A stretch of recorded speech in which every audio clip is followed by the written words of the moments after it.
And the fact of the matter is this: the population explosion has brought the NHS to its knees. Since 2010, the population in this country has grown by about 10%, roughly. And almost all of that, north of 90% of that, is through immigration. And what's happened to real, adjusted for inflation, NHS spending? It's almost doubled.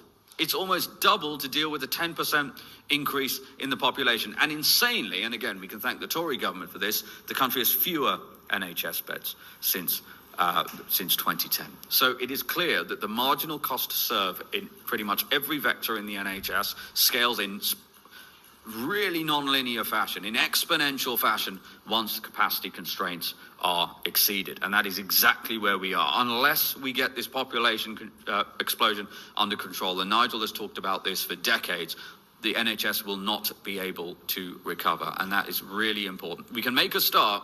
We can make a start by no longer offering foreign nationals a 62% discount on being able to use our NHS.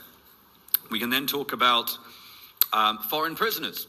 So we've known for some time now that north of 10,000 foreign nationals languish in our prisons. And remarkably, countries like Pakistan, to whom this country sends hundreds of millions of pounds in aid every year, our inept politicians, for whatever reason, are unable to even get Pakistan to take back their convicted criminals who are sitting in our jails. And we're still sending them hundreds of millions of pounds in foreign aid and issuing them visas in all sorts of different ways. And then so that would save £500 million adjusted for deportation costs. That's based on onward data that was published this week. And then you have the PIP announcements, the PIP reforms that Lee Anderson and I announced recently.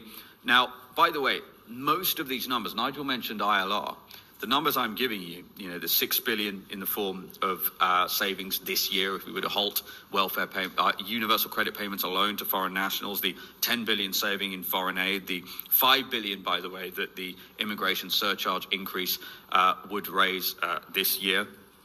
All of these numbers compound at dramatic rates over the coming years. Those numbers I've given you are just for this fiscal year because we're talking about plugging the black hole and negating the need for tax rises. But to give you an idea on this, in that press conference, we said by 2029, the PIP reforms that Lee and I proposed would save £9 billion per year in 2029, namely no longer paying for non-serious anxiety, but actually putting those people on back-to-work programs, which all of the academic research in Europe... This is what I have been talking about. We're paying millions and millions of pounds to foreign countries, and our country is suffering. Make no sense.